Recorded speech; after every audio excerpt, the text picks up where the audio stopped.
screen. Can you see that screen that I'm looking at? It says trading in the zone.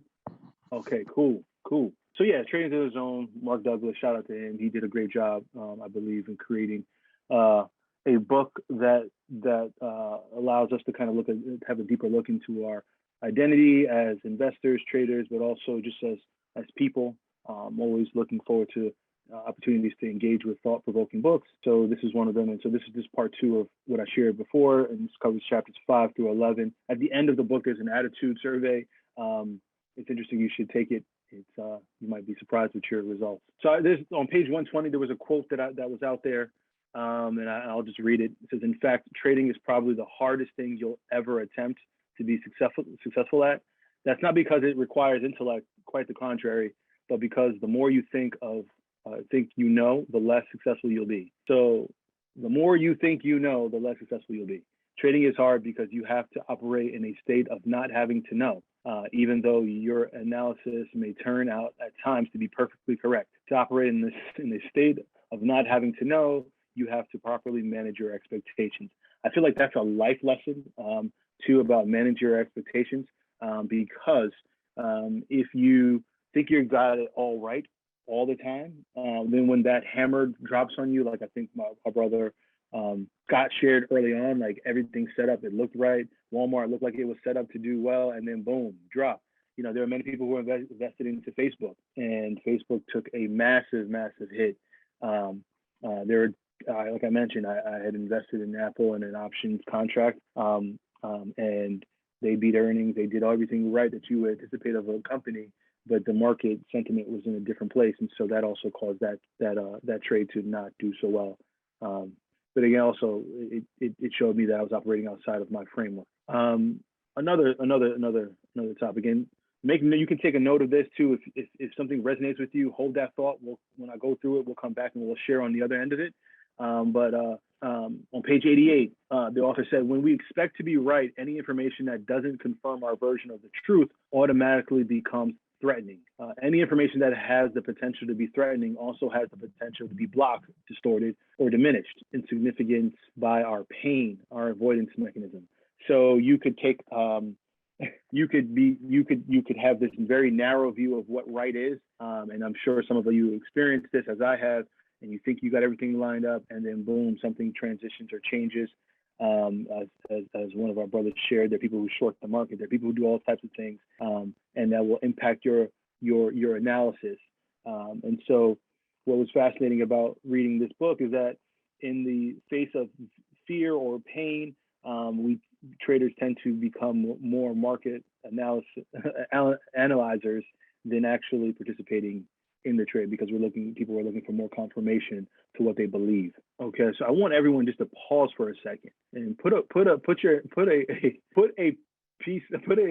one in the chat if you're still with me. I want to make sure you're with me, because I want everyone to kind of take a pause for a minute. But before I do that, I want to make sure that you are still rocking with me here. Okay, cool. I can see people doing that. All right. So there was a reflection kind of question that came up on page 117, 118. And the author quote is, "Everyone has a sense of self-valuation. The easiest way to describe this sense is to list a few active beliefs." I kind of changed it. He just put active, he put beliefs. I put a few of them just for the sake of time and your, I don't know what time you're operating in, but, I want you to take this and kind of work with it. The easiest way to describe this sense is to list a few active beliefs, both conscious and subconscious, that have the potential to argue either for or against accumulating or achieving greater and greater levels of success and prosperity.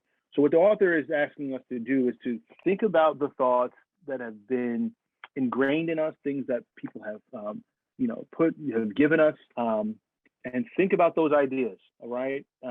And think about how they connect, or how they reinforce, rather, or whether they degrade that idea of being successful.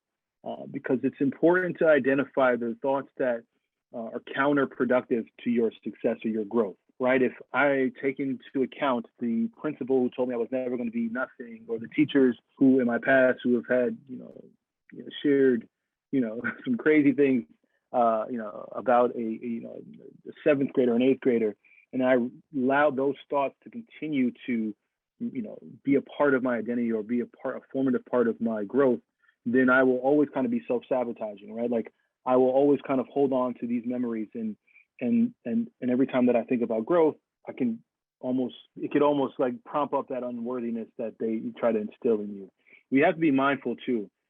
Everyone that's under my voice, be mindful if you have children, to engage your children in conversation about things that are being imparted to them from their schooling, as well as their peers.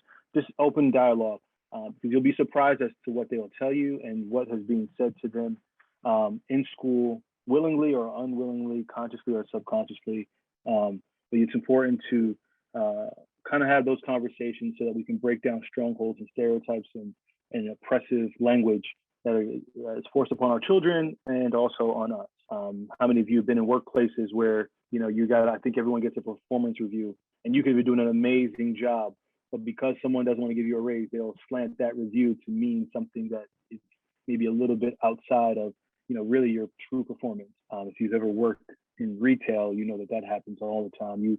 And in a lot of job industries. And so people have a weird way of treating people. And so if you really value someone, you should respect them and praise them and value them. Really life lessons. So it's important to reflect on that.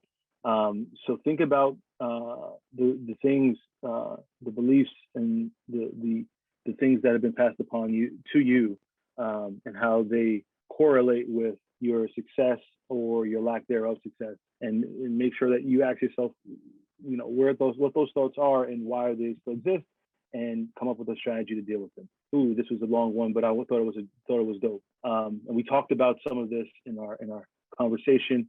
The author quotes the author says rather, the way the subconscious self-sabotaging beliefs manifest themselves in our trading is usually in the form of lapses in focus or concentration, resulting in any number of trading errors.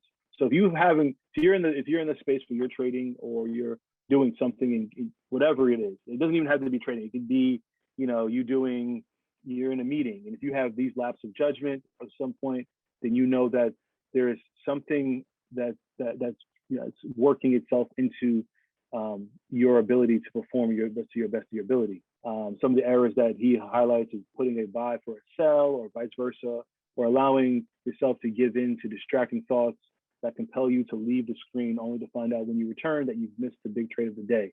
He says, I've worked with many traders who achieved various levels of consistent success, but found that they just couldn't break through certain thresholds in acquiring equity. They discovered an invisible but very real barrier similar to the proverbial glass ceiling that many women executives experience in their corporate world. Every time these traders hit the barrier, they experience a significant drawdown. And it's important to understand that regardless of the market condition.